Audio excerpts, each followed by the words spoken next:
আজকে আমি রান্না করব একবারে কচি বা জালি কাঁঠালের একটা রেসিপি।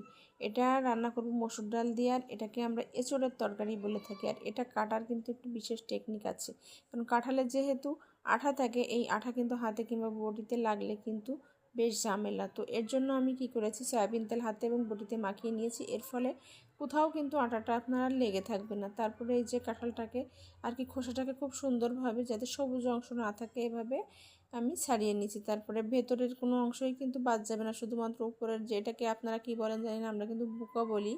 এই বুকোটা ফেলে ফেলে দিয়ে আপনার ছোট ছোট টুকরো করে নিব।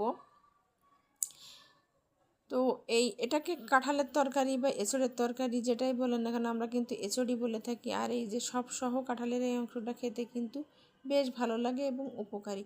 তো আসসালামু আলাইকুম বন্ধুরা, কী অবস্থা, সবাই কেমন আছেন? আলহামদুলিল্লাহ, আমি কিন্তু বেশ ভালো আছি। আর এই যে দেখেন, আমার হাত কিংবা বটিতে কোথাও কিন্তু আটাটা লেগে নাই।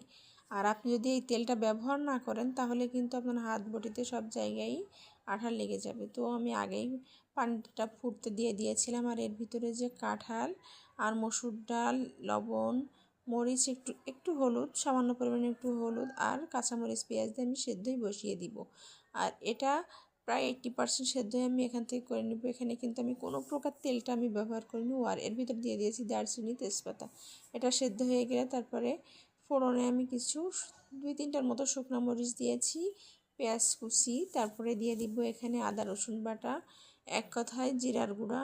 এখানে আর আমি কোনো কিন্তু মরিচের গুঁড়া ব্যবহার করবো না, যে কাঁচা মরিচ দিয়েছিলাম ওইটাতেই হয়ে যাবে। আর এখানে ফোড়নের জন্য আমি দিয়েছি 3টার মতো শুকনো মরিচ, মাঝখান বরাবর একটু ফেরে আর কি।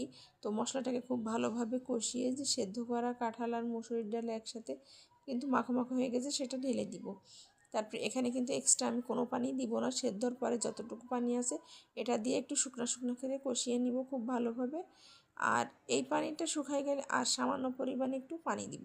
আর এখানে কিন্তু প্রায় 80%-এর উপরে সেদ্ধটা হয়েই গেছে। তো কুক হওয়ার কিন্তু কিছু নয়, জাস্ট এটা কষিয়ে নিয়েই আমি আর একটু পানি দিয়ে দিব।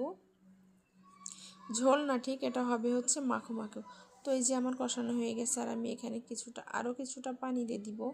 তো এইভাবে আপনারা কে কী মানে এইভাবে কে এই কাঁঠালটাকে খেয়ে থাকেন, অবশ্যই খাইলে কমেন্টসে জানাবেন। আর এটাকে এঁচোড়ের তরকারি, কাঁঠালের তরকারি বা অন্য যদি কোনো নামে আপনারা চিনে থাকেন, তাহলে অবশ্যই আমার কমেন্টসে জানাবেন।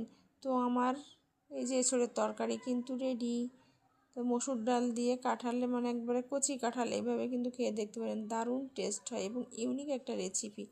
তো আপনারা যদি কেউ খেয়ে থাকেন জানাবেন, না খেয়ে থাকলেও জানাবেন।